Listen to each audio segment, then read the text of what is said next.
Australia equaled the world record of 21 ODI wins when they brushed aside New Zealand in the final match by 232 runs. In this edition of the Avnir presents the Outside View part by WTF Sports, we look at the Rose Ball Trophy.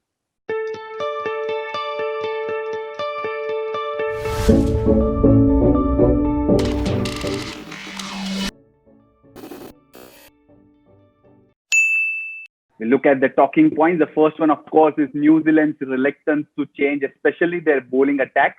They always persisted with Amelia Kerr as the mainline spinner and using Madeline Green occasionally. Do you think, Ananya, they lost the plot there by not really shuffling their bowlers much?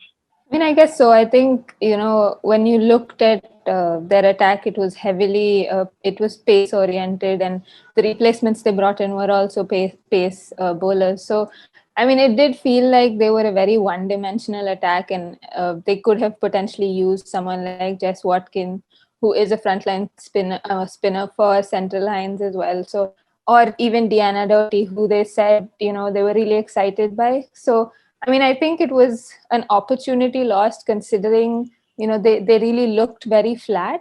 But again, I think it's a case of India do this as well, where they play four spinners and one pacer. And, the theory is that why do you want to play a pacer who you don't think is as good as the spinner? And I think it's the same with New Zealand. They probably felt like their pacers were better off than the spinners.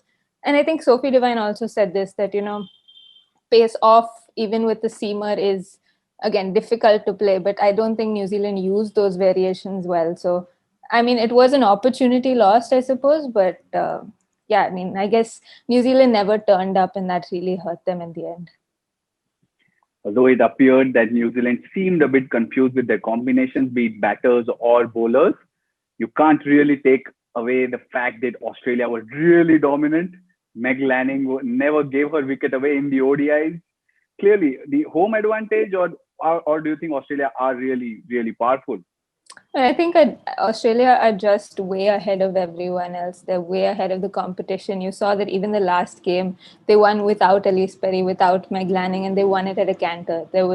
New Zealand were never in the contest. And I think it just exposes the gap between a team like New Zealand, who are just entering that professional era. Yeah, of course. And parallels are drawn with the men's team of 2003 under Ricky Ponting, when their backup options also fired. And we saw that in the third ODI, the likes of Talia McGrath, Annabelle Sutherland pushed to number 3, and everybody flourished. So this is an Australian setup that doesn't have just 11 who win you games, but there are 15 and probably more others who can step up on the given day. So that's a very big, massive advantage if you talk about the Australian setup, isn't it? Yeah, that's very true. I mean, while Australia have stars like Meg Lanning, Alyssa Healy, Elise Perry, they also have very, very good backup players who don't get as much credit as they should. For example, the Rachel Haynes, the Ashley Gardners, the Megan Schutz, and Georgia Wareham, Sophie Molyneux, who they form the engine room of that team. They have the ability to kind of quietly go about their business, but they make a huge impact. And we saw it with the likes of Annabelle Sutherland, with Talia McGrath making a comeback, that they have very strong depth in their system, and they're able to, create, I suppose, manage their talent in a way that, when they make the step up to international cricket, they're ready to, go all guns blazing. Last point, of course, is New Zealand's batting failure. We saw that in the 3 ODI series and also the 3 T20Is before that. Your big names couldn't step up, and Susie Bates' absence, of course, hurt them in the last 2 ODIs, but it wasn't as if she was in tremendous form.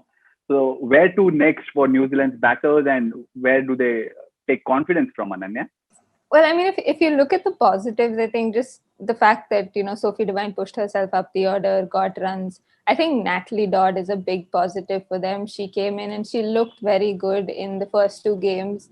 She looked busy. She looked like she knew what she was doing. She understands her game. And so I think that's a huge positive. And of course, lower down, there was Maddie Green, Katie Perkins.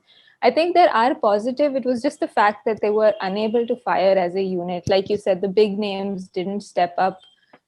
You had Amy Satterthwaite with a couple of scores, Sophie Devine with 1 score. But it was just that collective effort. There was rearguard action, and there were good starts, but there was nothing in between to kind of tie it together. Right then, that's a good note to move towards a segment we call Spotlight and look at the performers of the series. First, from Australia, the entire squad is a potential candidate for a performer. So, what's your pick, Ananya?